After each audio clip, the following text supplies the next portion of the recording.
Good morning and welcome to the news update on RSTV. I am Billy GTR. Do you love and care about River State and her peace? Let's build and take her to greater heights. This is a task we must accomplish. The attention of the River State Police Command has been drawn to an alleged extortion of 620,000 naira by some men said to be police officers wearing mufti along the Sani Abacha Road, GRA, in River State. A statement by the command's public relations officer, SP Grace Iringi Koko, said an investigation is underway of the allegations and the command is assuring the concerned citizen that action will be taken against the police personnel if found guilty. According to the statement, the River State Commissioner of Police CP Moyi Mecca has vowed that he would not protect any officer found culpable of any criminal offense in the state, warning that any policeman involved in crime will be prosecuted accordingly. SP Koko said CP Moyi takes misconduct seriously and is concerned about the reported incidents and promised that the matter will not be swept under the carpet.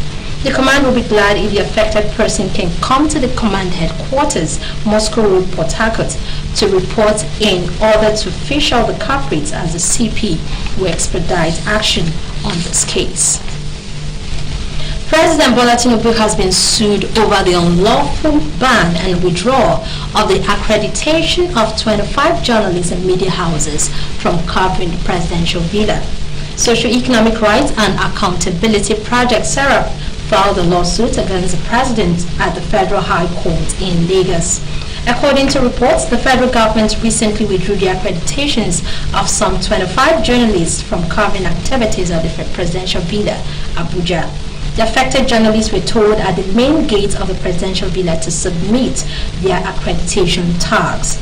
In the suit, SERAP is seeking an order to direct and compel President Tinubu to reverse the revocation of the accreditations and ban on 25 journalists and media houses from covering the presidential villa. SERAP noted that the federal government should aspire to promote and expand the scope of media freedom, access of information, freedom of expression, and citizens' participation, not to restrict these fundamental freedoms. The Minister of Solid Minerals Development, Dele Alake, has given all miners engaged in the illegal extraction of mineral resources in the country an ultimatum of 30 days to join notable mining cooperatives or face the full wrath of the law. This was even as the minister unveiled a plan to set up a surveillance task force that would include policemen and other relevant agencies to secure the mines in the country. Alake gave the charge at the World Press Conference held in Abuja on Sunday, while announcing that it had 30-day ultimatum to miners and plan to introduce security operatives were part of his 7 transformation agenda. The minister told newsmen that he was baffled that a country with precious minerals like gold, bitumen, lithium, and uranium in massive proportions could fail to use the resources to liberate its citizens. The National Drug Law Enforcement Agency has urged Nigerians not to accept food items not packed by them when traveling, as the agency intercepted narcotics concealed in packs of semovita and dry pepper.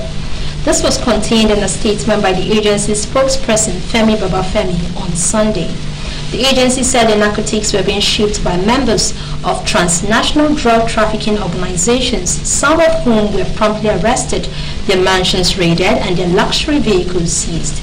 In a statement on the agency's website, Babafemi said through credible intelligence, NDLEA operatives on Friday, 25th August, intercepted a notorious drug trafficker, Suleiman Babatunde Oba, who is a member of a cartel distributing cocaine, heroin, methamphetamine, and ephedrine between Nigeria, Brazil, Ghana, South Africa, Mozambique, and Europe. The kingpin was picked as his residence located at 28 Afolabi Brown Street, Akoka, Yaba, after intensive surveillance that lasted 25 days. On the foreign scene, an army airstrike on the Sudanese capital has killed at least 20 people, including 2 children. Many of the victims of the attack in the Kalaka Al-Kaba neighborhood of southwest Khartoum have been buried in the rubble. Artillery and rocket fire have been reported in several areas on Sunday. The country's health minister says more than 1,100 people have died across the country, but the real numbers are said to be higher. Several ceasefires have been announced to allow people to escape the fighting, but this have not been adhered to. Across the country, hundreds have been killed and almost 3 million people have been forced from their homes.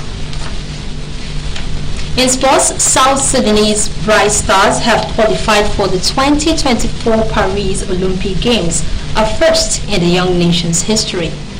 This comes after the basketball team easily defeated Angola in Manila in their last game of the 2023 FIBA World Cup, achieving the biggest win in the country's basketball history. South Sudan needed Egypt to either lose against New Zealand or win by 2 points less than they did. With the Pharaohs not achieving their goal, the path for the East African athletes became clear. Now the Bright Stars get to shine even brighter in the city of lights. On entertainment, jewelries and apparel said to be adornment for beautification and attraction worn on the ear, neck, waist, fingers, and even on the nose. Some women also wear ankle chains, otherwise known as anklets. What are the reasons for wearing anklets? RSTV News Report saw the views of respondents on the subject matter. Take a look. The issue of anklet, a bracelet worn around the ankle, dates back to time immemorial and is recognized as a symbol that a woman is married yet available to other men for sexual activity with the husband's consent and encouragement. Anklets were worn purely as a feminine ornament back in ancient Egypt. In the 1st century, women wore anklets when they showed bravery in their tribes against their rivals, and they were made of heavy metal materials like silver. As the century evolved, so did the meaning behind wearing an anklet. How does society view ladies with either chains on their legs or nose ring? Our visit to the city of Port Harcourt and its environs showed divergent views on the subject matter. Some respondents said there was something about wearing these bracelets for women that signified they were not demure or reserved. Personally, I don't actually fancy it, but to some it's a form of fashion, while to others they just feel like wearing it to suit their outfit. Well, most women say they wear it for fashion, but personally me, I don't like it. I don't like wearing chain on my legs. I never said that before. Now all those things I can't see, and now they open nose, they waiting chain for legs. So I don't like it at all. Others opined that in Western culture, the idea of bearing one's ankles and wearing jewelry on them creates a number of controversial opinions, from falsely signifying infidelity to stating a woman's sexual preference. Most people, assume they are prostitutes, and it doesn't look good. So I would just advise them to stop. Others said anklets are mostly worn for fashion, and some women feel sexy and more attractive when they have them on. We are changed because they are showing their sign of lesbianism. All of them have joined secret society. That is why they are putting on chain. They believe that people should dress how they want to be addressed. Although most cultures in Nigeria, such as the Hausas, Yorubas, and the Igbos, wear anklets and other jewelry such as nose rings and toe rings as part of their cultural attire. Wearing of anklets, however, is frowned at by majority of the masses, and they believe that wearing of anklets signifies same-sex attraction or commercial sex worker. Be that as it may, anklets have come to be one of the most controversial fashion accessory worn by ladies in Nigeria. And that's it on the news of this morning. Thanks so much for being a part of it. We hope to bring you more reports later in the day as they break. Do enjoy the rest of your week. Good morning.